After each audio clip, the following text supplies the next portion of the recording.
আচ্ছা, কখনো কি ভেবে দেখেছেন আমরা যারা ৫ ওয়াক্ত নামাজ পড়ছি, হজ করছি, রোজা রাখছি, তারা কি সত্যিই জান্নাতের পথে আছি, নাকি আমাদের অজান্তেই এমন কিছু বাদ পড়ে যাচ্ছে যার কারণে আমাদের সব ইবাদত আটকে যেতে পারে?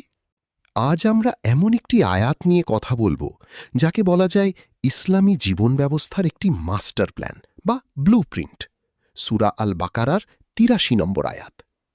এই একটি আয়াতের ভেতরে আল্লাহ এমন কিছু ফর্মুলা দিয়ে দিয়েছেন যা জানলে আপনার ধর্ম পালনের ধারণাই বদলে যাবে। চলুন ১৪০০ বছর আগের মদিনায় একটু ফিরে যাই। মদিনার ইহুদি পণ্ডিতদের তখন খুব অহংকার। তারা চারদিকে রটিয়ে বেড়াতে লাগল। মোহাম্মদ সাল্লাল্লাহু আলাইহি ওয়াসাল্লাম যে ধর্ম নিয়ে এসেছেন সেটা একদম নতুন। আমাদের আদি ধর্মগ্রন্থ তাওরাতের সাথে এর কোনো মিলই নেই। ঠিক সেই মুহূর্তে তাদের এই কথার জবাব দিতে আল্লাহ তাআলা নাজিল করলেন সূরা বাকারাহ ৮৩ নম্বর আয়াত। আল্লাহ রাসূল সাল্লাল্লাহু আলাইহি ওয়াসাল্লামকে এমন এক মোক্ষম যুক্তি দিলেন যে ইহুদিরা একদম চুপ হয়ে গেল। আল্লাহ তাদের মনে করিয়ে দিলেন, তোমরা বলছো এটা নতুন ধর্ম, অথচ তোমাদের পূর্বপুরুষদের কাছ থেকে তাওরাতে ঠিক এই বিষয়গুলোরই অঙ্গীকার নেওয়া হয়েছিল যা আজ কোরআন শিক্ষা দিচ্ছে। অর্থাৎ ইসলাম কোনো নতুন ধর্ম নয়, বরং এটি স্রষ্টার সেই আদি ও অকৃত্রিম বিধানের চূড়ান্ত রূপ। ইহুদিরা নিজেরাই যে বিধান ভেঙে ফেলেছিল। কি ছিল সেই আয়াতে? চলুন আগে আয়াতটি শুনি। وَإِذْ أَخَذْنَا مِيثَاقَ بَنِي إِسْرَائِيلَ لَا تَعْبُدُونَ إِلَّا اللَّهَ وَبِالْوَالِدَيْنِ إِحْسَانًا। আর স্মরণ করো যখন আমি বনি ইসরাইলের কাছ থেকে অঙ্গীকার নিয়েছিলাম যে তোমরা আল্লাহ ছাড়া আর কারো ইবাদত করবে না। পিতামাতা, আত্মীয় স্বজন, এতিম ও দরিদ্রদের সাথে সদ্ব্যবহার করবে, আর মানুষকে সুন্দর কথা বলবে, নামাজ কায়েম করবে এবং যাকাত আদায় করবে। কিন্তু তোমাদের মধ্য থেকে অল্প কয়েকজন ছাড়া তোমরা সবাই মুখ ফিরিয়ে নিয়েছিলে, আর তোমরাই তো অবজ্ঞা প্রদর্শনকারী। এই আয়াতের ভেতরে লুকিয়ে আছে চমৎকার কিছু ব্যাকরণগত রহস্য যা শুনলে আপনি অবাক হবেন। যেমন ধরুন, আল্লাহ শুরুতে বলেছেন অঙ্গীকার নেয়ার কথা। আরবিতে সাধারণ ওয়াদাকে বলা হয় ওয়াদ, কিন্তু আল্লাহ এখানে ব্যবহার করেছেন মিসাক শব্দটি। মিসাক মানে এমন এক সুদৃঢ় চুক্তি যা ভাঙলে চরম শাস্তি অবধারিত। এরপর আল্লাহ বললেন পিতামাতার কথা। খেয়াল করুন, আল্লাহ কিন্তু পিতামাতার সাথে আদল বা শুধু ন্যায় বিচার করতে বলেননি, বলেছেন ইহসান, ইহসানান করতে। পার্থক্যটা কি? ধরুন কেউ আপনাকে ১ টাকা দিল, আপনি তাকে ১ টাকা ফেরত দিলেন, এটা হলো আদল। আর কেউ আপনাকে ১ টাকা দিল, আপনি হাসি মুখে তাকে ১০ টাকা দিলেন, এটা হলো ইহসান। ইহসানান শব্দটি ব্যবহার করে আল্লাহ পিতামাতার সেবাকে সর্বোচ্চ চূড়ান্ত স্তরে নিয়ে গেছেন। বিষয়টা আরও একটু সহজ করি।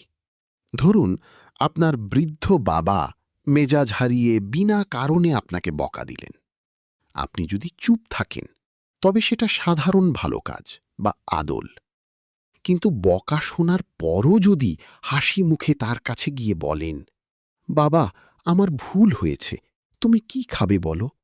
হ্যাঁ, এটাই হলো কোরআনের সেই ইহসান। এর পরের নির্দেশটা আরও দারুণ।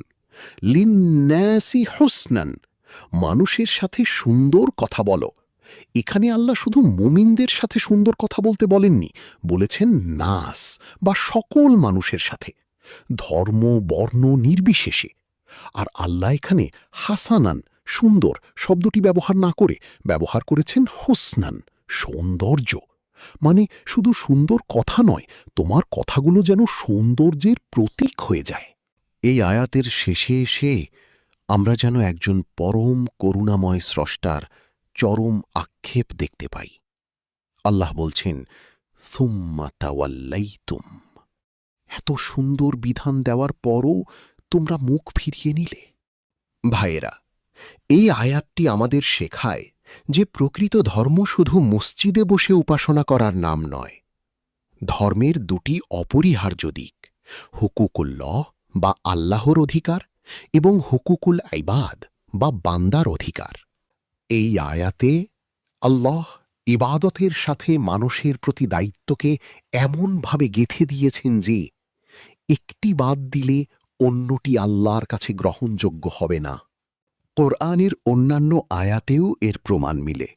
সূরা আল ইসরা এর ২৩ নম্বর আয়াত কিংবা সূরা আন নিসার ৩৬ নম্বর আয়াতেও আল্লাহ হুবহু একই নির্দেশ দিয়েছেন।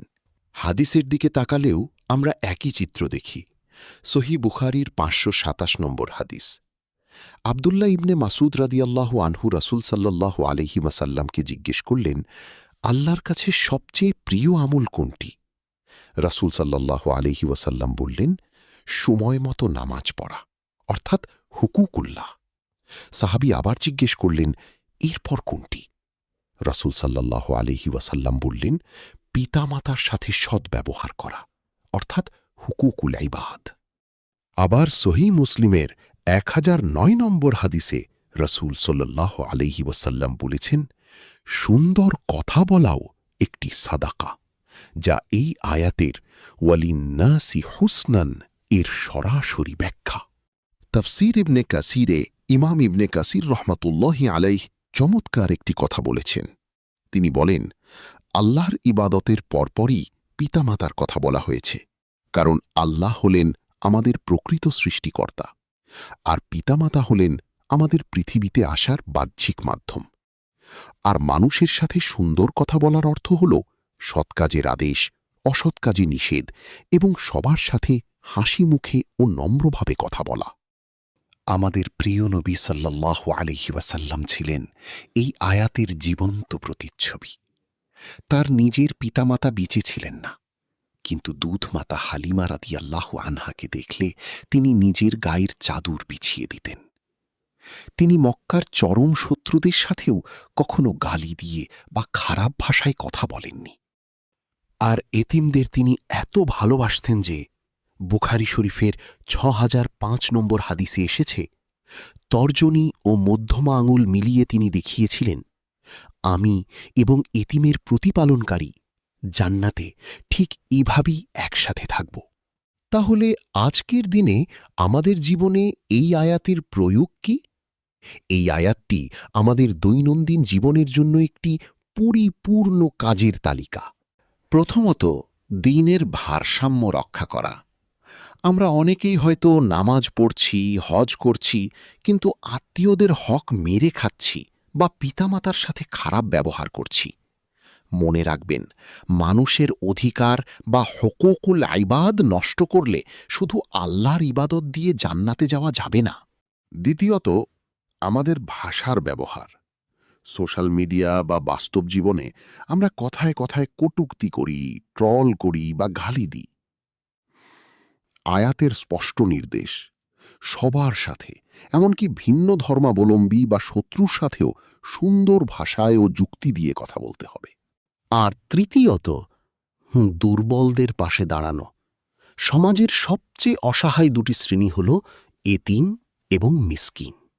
কেবল নিজের পরিবারের কথা না ভেবে সমাজের এই পিছিয়ে পড়া মানুষদের অর্থনৈতিক ও মানসিক সাপোর্ট দেওয়া আমাদের সবচেয়ে বড় ঈমানি দায়িত্ব। আজকের পর থেকে সূরা বাকারার ৮৩ নম্বর আয়াতটি যখনই পড়বেন বা শুনবেন, এই ৮টি অঙ্গীকারের কথা মনে রাখবেন। আল্লাহ আমাদের সবাইকে এই মাস্টার প্ল্যান অনুযায়ী জীবন গড়ার তৌফিক দান করুন। আমিন।